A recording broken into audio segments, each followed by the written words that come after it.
सुल्तानपुर की जनता को कामयाब, क्योंकि सुल्तानपुर की जनता कामयाब है। वरीस को तो अल्लाह ने बहुत नवाजा, बहुत दिया, लेकिन अब सुल्तानपुर की जनता को जरूरत है वरीस की। और सुल्तानपुर में वरीस आ गया तो वरीस तो कहीं जाने वाला नहीं है। आज जो बात करते हैं, हो सकता है कि जब उन्हें दिक्कत आएगी, उनके कारोबार बंद होंगे, उनके नशे बंद होंगे, उनका कुछ होगा, तब उन्हें पता लगेगा कि सुल्तानपुर से वरीस जा रहा या कौन जा रहा। तो देखिए भाई, मेरे से अगर कोई गलती कोई कहे सुना, कोई मेरा माफ कर दियो, क्योंकि मेरे अंदर जो बोलता है वो सच्चाई बोलती है। मेरे अंदर कोई झूठ या कोई भी ऐसा मसला नहीं है। अंदर कोई भी दिल में बात तो वो कहते कि भाई क्या कह रहे कि बगल में छुरी और दिल में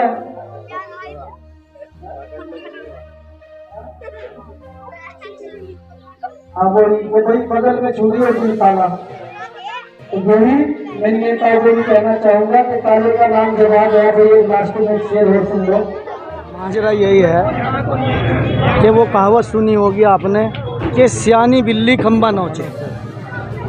तो खंबा नोच रहे क्योंकि उन्हें पता लगा कि हाथ तो कुछ लगने वाला है नहीं, और उन्हें ये भी पता कि आने वाला वक्त उनका ख़त्म हो चुका।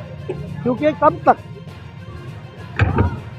तक कि भाई वो जो एक शेर भी आया, एक शेर सुना दूं मैं आपकी अपनी मीडियम के माध्यम से भी, कि कब तक रहेंगे आप नई आन बान में और आ जाइए पलट के पुराने मकान में। और जिसको सजा के बैठे कोई हमारे नेता जिस्म जान में, वो माल ही कहाँ है तुम्हारी दुकान में। तो माल तो इनकी दुकान का ख़त्म हो गया, इसीलिए ये आपस में गठबंधन। क्योंकि हम देखते हैं हमारे प्राइम मिनिस्टर नरेंद्र मोदी जी को भी ऐसे घिराओ, हमारे पप्पू भाई भी उन्हें कहते हैं कि वो कहते हैं कि चौकीदार चोर है। तो भाई हम भी कहते हैं यहाँ के हमारे पप्पू भाई, हमारे नेता भाई, हमारे भाई, वो कहते हैं हमें कि वरीस तो एक बाहर से आया बाहर चला जाएगा। उन्हें यही नहीं पता, उन्हें ज्ञान में कितने कमज़ोर हैं कि उनको भाई मैं यहाँ पैदा हुआ, मेरे अब्बा यहाँ, दादा यहाँ, सब यहाँ, मेरी बहन यहाँ, मैं यहीं बिहा हुआ, यहीं रहने वाला। मेरे ही ससुराल में जहाँ आज वार्ड नंबर 1 में देख रहे होंगे कि कल बड़ी बड़ी बातें हो रही थी। एक कोई कोट पैंट में बड़े छिप आ गए और वो कहने लगे कि मैं वरीस के लाल तप्पट से भी वाकिफ़ हूँ, वरीस के घर से भी वाकिफ़ हूँ, वरीस कुछ नहीं देने वाला, वरीस सब। अरे मैं उनसे इनसे सबसे ही पूछना चाहता हूँ, जितने भी यहाँ जनप्रतिनिधि जो आज उम्मीदवार के रूप में चुनाव लड़ रहे, उनके सहयोगी भी जिन्होंने 45 साल से यहाँ पर मलाई खाई, मैं पूछना चाहता हूँ कि आपने सुल्तानपुर को ऐसा क्यों नहीं बनाया कि जो सुल्तानपुर में वरीस को विकास करने के लिए आना पड़ा। क्यों नहीं उन्होंने सुल्तानपुर के बच्चों का भविष्य देखा, हमारी बेटियों के लिए कोई गर्ल्स कॉलेज नहीं दिया, हमें अस्पताल नहीं दिया, कोई भी वैसी चीज़ दे देते सुल्तानपुर के अंदर के जो हमारी अंतरात्मा एक बार को खुश हो जाती और वो कहती कि वाकई भाई हमने ये काम करा है। क्यों? क्या वो समर्थन में ही रह गए।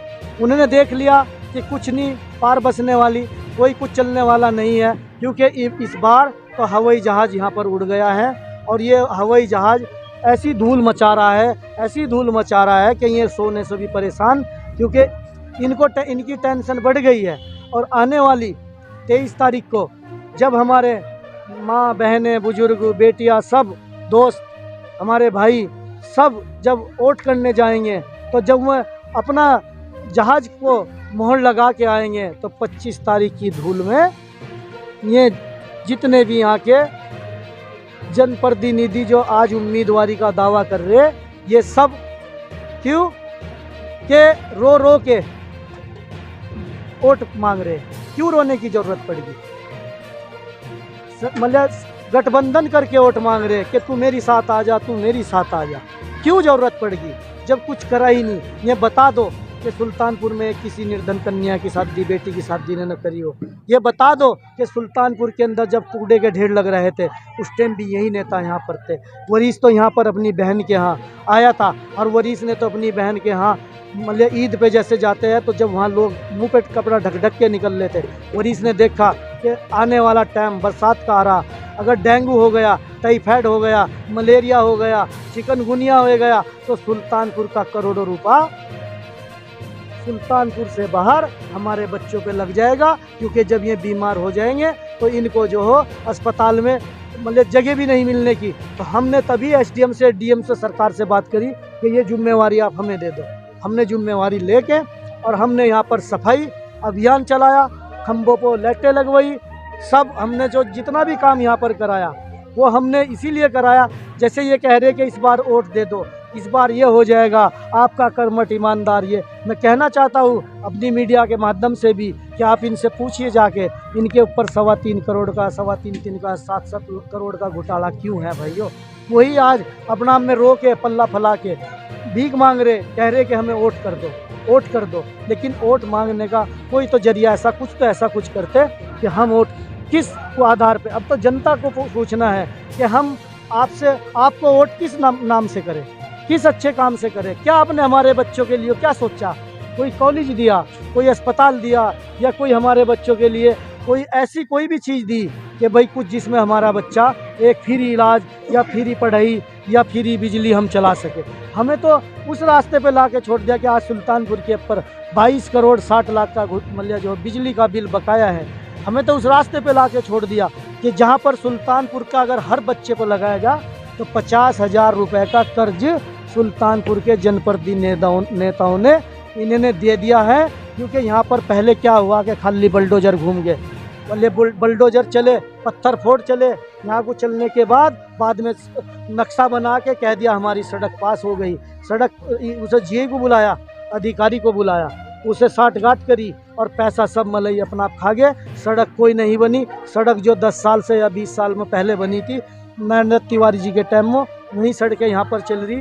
तीसरा विधायक आया जिसको जो कहते हैं कि भाई बसपा का विधायक शहजाद, उसने जो सड़क बनी हुई थी उन सड़कों में भी खोद के गड्ढे सारे ऐसे कर दिए कि आज हमें खुद मेटीरियल गियर को और खुद इन बच्चों की समस्या के लिए खुद उतर के अपनी ट्रस्ट के द्वारा हम विकास को करना पड़ा।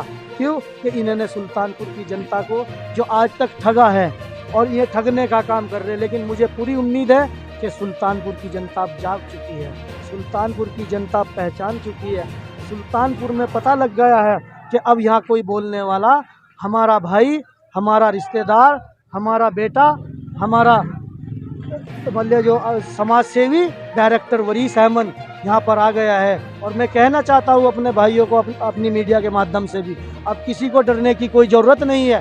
क्योंकि डरने की ज़रूरत तब होती कि अगर मेरी जनता ने सुल्तानपुर की कोई घोटाला करती या मेरी जनता किसी को गलत करती।